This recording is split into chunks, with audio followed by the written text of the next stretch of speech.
بسم الله الرحمن الرحیم. السلام علیکم. د نهم کلاس فزیکس دی. نن به مونږه چپټر نمبر 2 کاینمیټکس شروع کوو. زیات تر ماشومان چې دی هغه دا ګیله کوي چې دا فزیکس یو ډیر زیات ګران سبجیکټ دی او دا مونږ له نه راځي. دا فزیکس ګران نه دی خو مونږ دا په صحیح طریقې سره زده کوو نه. په دې وجه باندې مونږ ته په نومیریکل کې په ټاپک زده کولو کې ډېر زیاته مسله وي. انشاءالله تعالی زه چې دا کورس پوره کړم نو تاسو به په دې فزیکس باندې پوه شئ او دا به تاسو ډېر زیات اسان سبجیکټ ښکاري. کاینمیټکس دا فزیکس یو ډیر زیات غټ سبجیکټ دی. په دې وجه باندې دا ساینټسټو په ورکوټو برانچونو کې ډیوایډ کړی دی چې په دې باندې پوهېدل چې دا ډیر زیات اسان شي. تاسو به په فست چپټر کې برانچز آف فزیکس سټډي کړی وي. پای کې زموږ سره یو برانچ و میکینکس، حرکیات. دا د فزیکس هغه برانچ و چې په دې کې مونږ د یو باډي ریسټ یا موشن سټډي کوو چې یو باډي یا په ځای باندې ولاړه ده یا په حرکت کې ده. دا به کې مونږ سټډي کول. نو اټ از د برانچ آف فزیکس which deal with study of rest or motion of a body. دا د فزیکس هغه برانچ دی چې په دې کې مونږ یو باډي سټډي کوو چې دا په ریسټ کې ده او کو په موشن کې ده. بیا د میکینکس ځان لا درې سب برانچونه دي. یو ته مونږ سټیټکس وایو، بل ته مونږ کاینمیټکس وایو او بل ته مونږ ډاینامیکس وایو. سټیټک د دې میکینکس هغه سب برانچ دی چې په دې کې مونږ یو باډي په ریسټ حالت کې دا سټډي کوو. It is the branch of mechanics which deal with study of object at rest. په دې کې مونږ یو object په rest حالت کې study کوو. For example یو بوک دی په ټیبل باندې پروت دی نو دا به مونږ په statics کې study کوو. بیا زموږ سره دویم نمبر د دې سب برانچ دی کاینمیټکس او دا زمونږ چپټر هم دی. It is the branch of mechanics which deal with the study of motion without knowing the cause of motion. په دې کې به مونږ د یو باډي موشن سټډي کوو خو د موشن کاز چې دی دا به پکې نه سټډي کوو. مطلب دا چې یو ګاډی روان دی خو دا د څه د وجې نه روان دی دا وجه به یې نه سټډي کوو. لکه یو ګاډی دی په ښکته روان دی، یو ګاډی دی هغه په بره روان دی.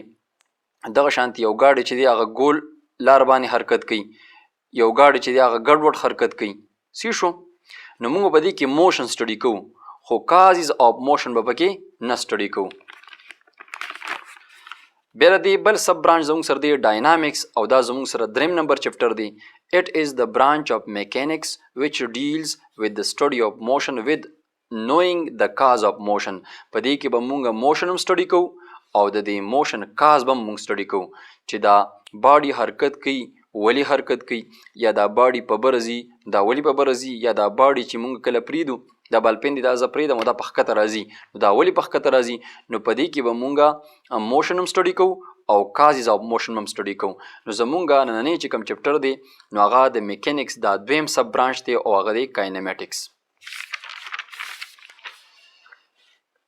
بیا د دې سیکنډ چپټر اولنی ټاپک زموږ سره دی ریسټ اینډ موشن.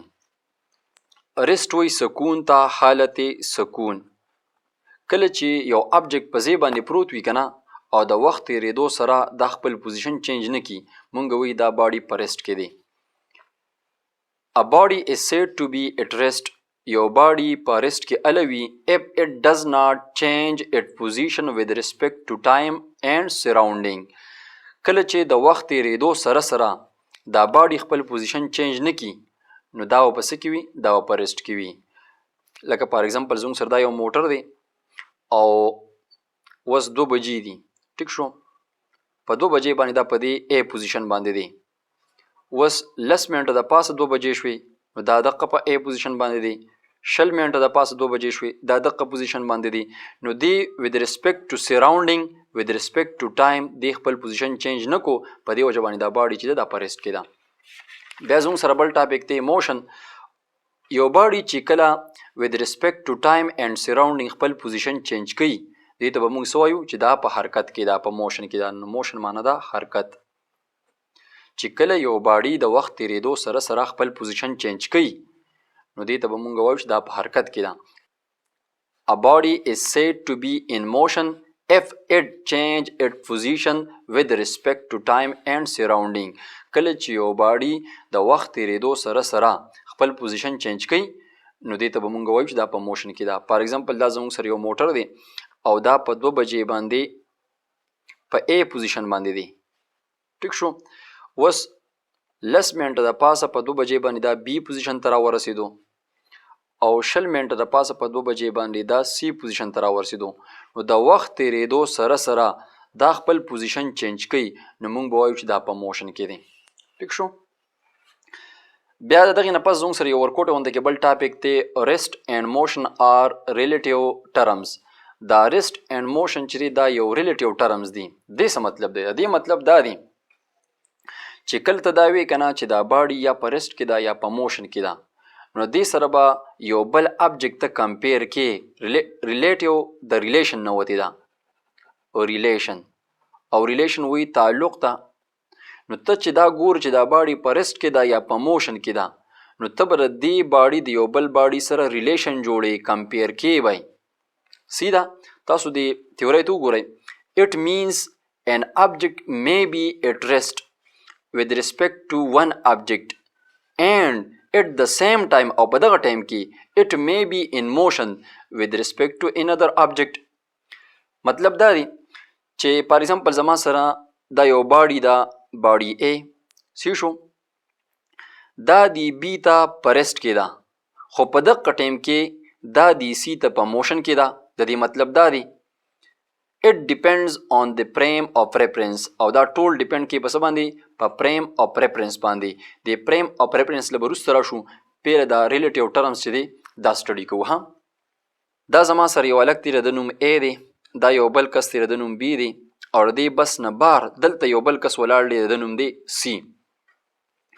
وس دا A او دا B د وخت تیریدو سره سره خپل پوزیشن نه چینج کی. مطلب د دې دوه په منځ کې چې کوم فاصله ده هغه د وخت تیریدو سره نه چینج کیږي نو مونږ دا وای چې دا دوه په ریسټ کې دي. دا A چې دا په ریسټ کې دی with respect to B. ټیک شو. په دغه ټایم کې د A ته وګورئ دا د C ته ګوري په دغه ټایم کې دا C د A ته ګوري او د دې دوه په منځ کې چې کومه فاصله ده کنه دا د وخت تیریدو سره سره سیوا کیږي. دا بس دی خو روان دی کنه نو د A او د C په منځ کې دا فاصله رو رو سیوا کیږي. مطلب دا دی چې دا C او دا A with respect to time د دوی دا پوزیشن په خپل منځ کې څه کیږي دا چینج کیږي بدلیږي رو رو یا سیوا کیږي یا به کمیږي. نو مونږ دا ویلی شو چې دا A د B ته په یو ټایم کې په ریسټ کې دی او په دغه ټایم کې دا A د C ته په موشن کې ده. ولې؟ ځکه اوس فار ایگزامپل 2 بجې دي او دا A او د B په منځ کې فاصله چې دا زموږ سره 1 میټر ده. اوس 10 منټه د پاسه 2 بجې شوې نو د A او د B په منځ کې دا فاصله دقه 1 میټر ده. نو د وخت تیریدو سره سره د دې A او د B په منځ کې فاصله نه سیوا کیږي او نه کمیږي نو دا A او B یو بل ته په ریسټ کې دي. اوس کو تاسو وګورئ 2 بجې دي او دا A او د B په منځ کې فاصله چې دا زموږ سره 20 میټر ده. اوس 10 منټه د پاسه 2 بجې شوې او د C او د A په منځ کې چې کومه فاصله دا زموږ سره 50 میټر شوه. ټیک شو. نو دا A او دا B with respect to time د دوی په منځ کې فاصله سیوا کیږي. مطلب د دوی دا پوزیشن یو بل ته چینج کیږي نو مونږ وایو چې دا A د C ته په موشن کې ده. ټیک شو. نو په دې وجه باندې دا ریسټ او موشن چې دا ریلیټیو ټرمز دي د دې مطلب دا دی چې کله مونږ د یو باډي د موشن باره کې خبره کوو د یو باډي د ریسټ باره کې خبره کوو نو مونږ به د دې غیر چاپیره سراونډینګ ته ګورو چې دا with respect to surrounding خپل پوزیشن چینج کوي نو دا په موشن کې. کو دا with respect to surrounding خپل پوزیشن نه چینج کوي نو دا په ریسټ کې وي. اوس پرابه شو فریم اف ریفرنس لا. فریم اف ریفرنس مطلب دا دی چې دا C کس دی او دا دی بس ته ګوري. ټیک تا. اوس د دې C د پاره فریم اف ریفرنس څه دی؟ دا د ازمکه دا ګراوند دی. هغه ولې ګورئ دا زموږ سره یو تصویر دی او بلې تصویر کې دلته یو کس ولاړی. ټیک شو. نو دا کس چې دی د لپاره فریم څه دی؟ د لپاره دا تصویر غوڼ فریم دی کنه. دغه شانتي دا C چې کله دی بس ته ګوري کنه نو د لپاره فریم اف ریفرنس دی د ازمکه ده. اوس دا بس with respect to د دې ځمکې پوزیشن چینج کوي کو نه چینج کوي؟ پیله دا په دې ځمکه باندې دا بس دلته بیا دلته شو بیا دلته شو نو with respect to ground دا بس خپل پوزیشن چینج کوي نو په دې وجه باندې دا بس چې دا په موشن کې دی. ټیک تا.